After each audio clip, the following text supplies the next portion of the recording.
Volvemos con la enseñanza de la Escuela Dominical de Niños.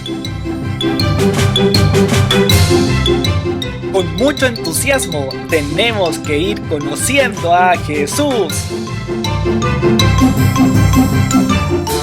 Se acerca el fin, pero Jesús ora en Getsemaní.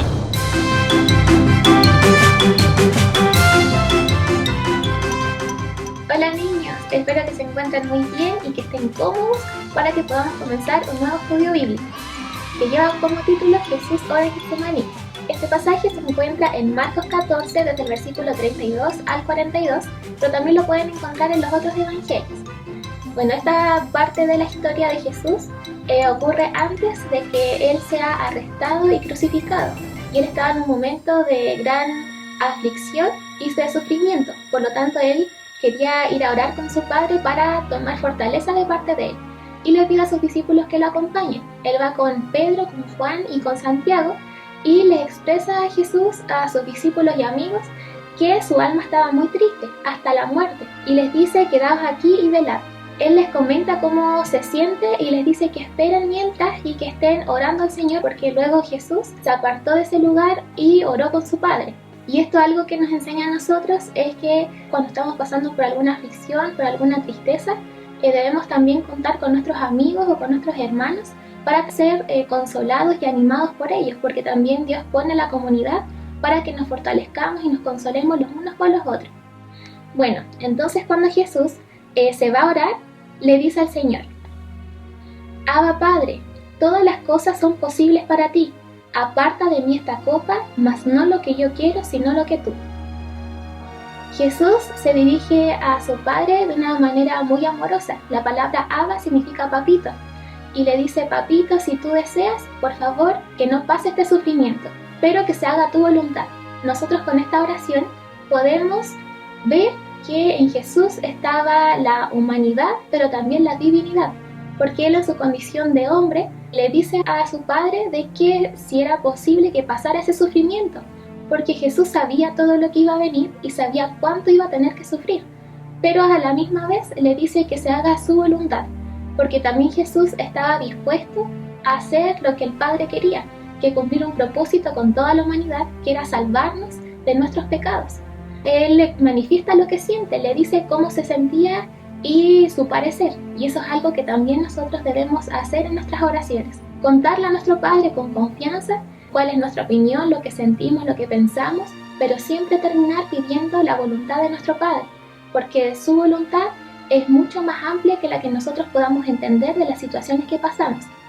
Y en esta situación, Jesús se manifestó a su Padre, como les dije, con mucho cariño, aún en una situación compleja. Y también nosotros aprendemos de eso cuando estemos pasando por un momento de gran aflicción, un momento en que no entendemos las cosas. Debemos también dirigirnos a nuestro Padre en una cercanía y tratarlo aún en esos momentos con amor y con cariño, porque Él es nuestro Padre, nos ama y nosotros también debemos manifestarle ese amor en confianza en nuestras oraciones. También se menciona aquí que dice que si quiere que pase esta copa, esa copa es la copa de ira de Dios. Esta copa significa que Jesús estaba pidiendo que, por favor, a lo mejor si era posible, que no pasara esa copa de ira, que era la gran separación que iba a tener que vivir Jesús de su Padre. Esta era la gran aflicción que iba a tener que vivir Jesús, porque como Jesús tuvo que cargar sobre Él todos los pecados de la humanidad, hay un momento que lo vamos a ver en el próximo estudio en el que Él se separa de su Padre. Le dice: Padre, ¿por qué me has abandonado? Y es porque nuestro Padre, como es santo, no podía estar en ese momento en el que Jesús estaba cargando todos los pecados de la humanidad. Por eso Él vivió esa separación y esa era la gran aflicción.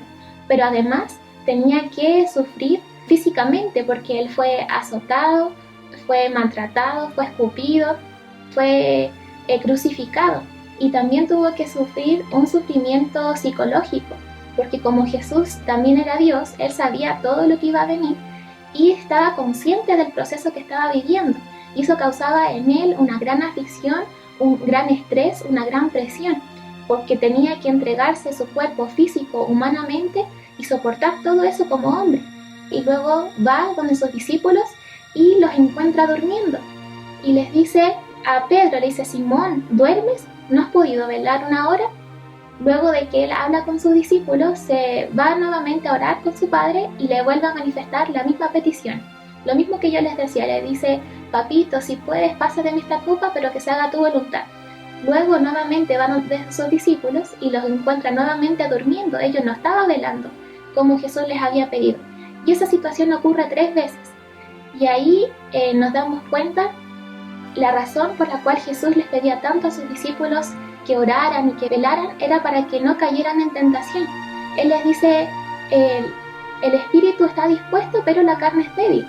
Y Jesús les da este consejo porque sabía que en un tiempo próximo Él iba a tener que partir e iban a quedar solo sus discípulos acá. Iba a ser enviado el Espíritu Santo, pero no iba a estar Jesús con ellos. Entonces sus discípulos podrían caer en la tentación de querer huir o negar a Jesús, como haber dicho: nosotros no somos discípulos de Jesús, no le conocemos. Y tal vez también iban a caer en la tentación sus discípulos de creer que habían sido engañados todo ese tiempo, porque quizás en su humanidad no iban a comprender que Jesús había sido enviado con un propósito y que tenía que marcharse, y tal vez pensarían que si iba a morir era por una razón de que Él no se había podido salvar a sí mismo. Entonces Jesús les pide que oren y que velen para que en la oración encuentren la sabiduría, la fortaleza de parte de Dios para todo lo que se iba a venir. Y nosotros también podemos tomar este consejo de parte de Jesús, porque nosotros también podemos ser tentados y nosotros tenemos que mantenernos velando y orando, porque es la manera en que nosotros moralmente estamos alerta, pero también estamos en una comunión con Dios para que Él nos fortalezca, nos guíe y nos dé el dominio propio para poder no caer en la tentación. Y otra manera también de velar y estar alerta es estando en compañía de nuestros hermanos en la fe. Cuando nosotros estamos en compañía y nos fortalecemos los unos a los otros y hablamos de la palabra del Señor y estamos continuamente pensando en Dios, también es una manera en que nosotros podemos velar y podemos estar alertas, que es algo que Jesús nos enseña. En esta palabra que hemos podido estudiar, el Señor nos enseña cómo nosotros a través de la oración podemos encontrar la fortaleza y la dirección de nuestro Padre para poder someternos a su voluntad. Porque tal vez podamos vivir situaciones similares a las de Jesús. Probablemente no vayamos a ser crucificados ni matados como Jesús que vivió en ese momento, pero vivimos otro tipo de aflicciones que hacen que nosotros podamos necesitar, siempre necesitamos nosotros la ayuda de nuestro Padre. Y para eso nosotros debemos siempre pedirle al Señor que nos fortalezca, que contarles cómo nos sentimos, pero sobre todo que se haga su voluntad, porque siempre hay un propósito. En este caso, en la vida de Jesús, el propósito era entregar su vida para poder salvar a toda la humanidad, para poder salvarnos de nuestros pecados. Y en las cosas que nosotros vivimos cada día, siempre hay un propósito eterno en el que nosotros tenemos que manifestar el Evangelio del Señor a nuestros compañeros, a nuestros amigos, a nuestras familias. Y probablemente muchas veces vamos a tener que pasar por la aflicción, o vamos a tener que amar a aquellas personas que no nos aman, aquellas personas que puedan sentir odio hacia nosotros o que nos hagan la vida imposible. Pero en todo ese tipo de aflicciones debemos permanecer firmes, y la única forma de ser fortalecidos como lo fue Jesús es a través de la oración y de una relación estrecha con nuestro Padre. Que Dios les bendiga, mis hermanos, que sea de provecho esta palabra para nuestras vidas y podamos ponerla en práctica. Nos vemos en un siguiente estudio. Que Dios les acompañe y les bendiga.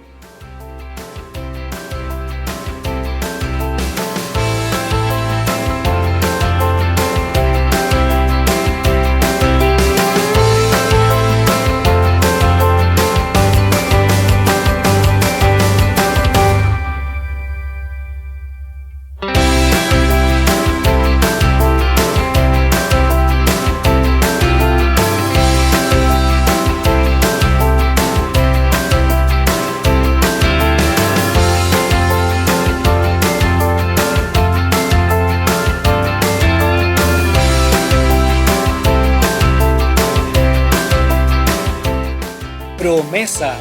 Estas cosas habló Jesús, y levantando los ojos al cielo dijo: Padre, la hora ha llegado, glorifica a tu Hijo, para que también tu Hijo te glorifique a ti.